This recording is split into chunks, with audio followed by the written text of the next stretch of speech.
사설센터가 정말로 필수적으로 아이에게 도움이 되는지, 언제까지 다닐 수 있는 건지 궁금합니다. 이렇게 질문해 주셨는데요. 저도 사실 이게 참 궁금했어요. 전 치료실을 매우 적게 다닌 편이거든요. 그래서 많이 다니는 다른 엄마들을 보면서 저렇게 많이 다니네. 왜 저렇게까지 하지? 효과가 있는 건가? 이런 생각을 많이 했었거든요. 센터에 다니라는 조언들은 밖에서 많이들 들어보셨으니까 필수는 아니라고 여기는 제 얘기를 해볼게요. 저는 공립학교 교사가 되려던 사람이잖아요. 기본적으로 사교육에 의존하는 걸 좋아하지 않는 성향을 갖고 있어요. 그래서 유치원이나 어린이집, 학교 같이 일과의 대부분을 보내는 메인이 되는 기관에서의 교육을 더 중시하는 편입니다. 아이가 또 외부 자극을 받은 만큼 집에서 편안하게 휴식을 해야 외부에서 받은 그 자극들이 흡수된다고도 생각하고 있어요. 게다가 저희 복개는 발달이 매우 느렸기 때문에 치료사가 뭘 가르칠 수 있는 수준이 되기까지가 되게 오래 걸렸습니다. 이게 무슨 말이냐면 언어 치료에선 보통 말하는 걸 가르치죠. 상황에 적합한 용어 아니면 정확한 발음 같은 것들이요. 그런데 저희 아이는 발화가 되기까지 오래 걸렸기 때문에 그 이전에는 말을 하는 것보다는 수용 언어를 가르치는 상황이었어요. 그래서 제가 어떻게 치료를 하는지 궁금해서 엄마가 같이 들어가는 치료실을 알아봐서 다닌 적이 있었거든요.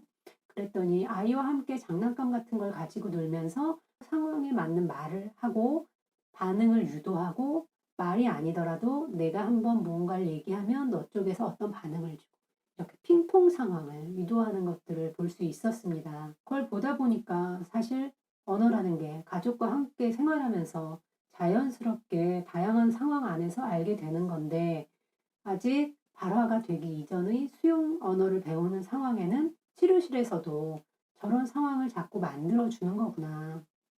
그러면 이 정도 단계일 때는 내가 아이랑 집에서 같이 놀아주면서 해볼 수 있겠다. 그리고 전문가가 개입할 단계가 되면 치료실에 보내자. 이렇게 생각을 했어요. 우리가 치료실이라고 부르지만 사실은 치료라기보다는 수업이니까요. 그래도 복지관에 대기했던 과목에 순번이 돌아오거나 또 바우처를 사용할 수 있는 과목이 있으니까 물리치료, 감각통합치료, 특수체육, 미술치료, 음악치료 같은 것들을 경험해 봤어요. 아이가 아주 어릴 땐 말하는 걸 가르치는 언어치료, 걷는 걸 가르치는 물리치료도 아닌 음악, 미술, 이런 심리치료 이런 것들이 왜 있는 건가? 장애인은 자라면서 심리적으로도 문제가 생기는 건가? 이런 궁금증이 있었거든요. 그런데 저희 아이는 지금 언어치료, 인지치료는 하지 않고 있고요. 대신에 미술, 음악, 체육 같은 것들만 하고 있어요. 어깨는 돌 때부터 물리치료를 했었는데 30개월에 걸으면서 종결했고요. 복지관에 순번이 돼서 5년 기다린 끝에 감각통합 치료라는 거를 처음 해보게 됐어요.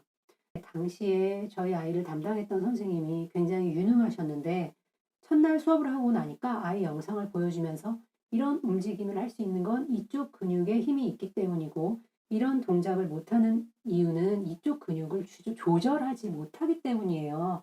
앞으로는 이러이러하게 지도하겠습니다. 이렇게 설명을 해주시는 거예요. 그래서 그분 덕분에 제가 감통이 무엇인지도 알게 됐고 감각 통합에 대한 책도 읽게 됐고 아이의 능동 능력이라는 게 얼마나 중요한지도 알게 됐어요. 지금은 복지관은 1년 반 정도 이용하면 종결해야 하니까 그 선생님은 헤어져서 사설치료실도 찾아보고 하다가 이사하면서 이제 좋은 선생님을 못 찾아서 요즘엔 그때 배웠던 것들을 응용해서 아이랑 여러 놀이터에 다니면서 운동을 계속 시키고 있는 중이에요. 미술은 아이가 소근육이 약해서 작업 치료가 필요한데 단순 반복 작업이 너무 지루하니까 흥미롭게 손을 사용할 수 있는 경험을 하게 하기 위해서 시켜봤거든요. 근데 시켜보니까 아이가 다양하게 할 수 있는 활동이 너무 적은 거예요. 왜냐하면 아직까지 뭔가를 조작하기엔 너무 인지 발달이 덜 올라왔기 때문이죠. 그래서 이것도 지금은 미술 재료를 사다 놓고 아이가 감각 경험을 하는 기회를 좀 제공해 주려고 하고 있어요. 하지만 미술은 뒷정리하거나 준비하는데 손이 너무 많이 가서 '아 선생님들한테 맡기고 싶다.' 이런 생각을 하기도 해요. 그리고 음악은 아이가 재미있어 하니까 시켰는데 흥미가 있다 보니까 집중도 잘하고 열심히 해요. 노래 부르면서 발음이 교정되는 효과가 있고 새로운 단어도 알게 되고 선생님이랑 상호작용하면서 규칙 지키기, 사회성 이런 데도 도움이 되고요. 그리고 음악적으로 박자나 음률을 익혀서 취미 활동을 할 수 있는 정도까지 올라갈 수도 있겠죠. 저희 아이는 예체능을 길게 유지하고 있지만 아이 특성에 따라서 각자 뭘 오래 유지할지는 다를 거예요. 저는 아이의 치료실이 다다익선이 아니라 선택과 집중이라고 생각합니다. 처음 몇 년간은 다양한 과목을 시켜보세요. 아이만 수업에 넣어놓고 대기 시간에 엄마가 핸드폰만 보고 계시면 아이가 어떤 걸 배우고 있는지, 아이에게 도움이 되는지, 언제 종결할지 파악할 수가 없어요.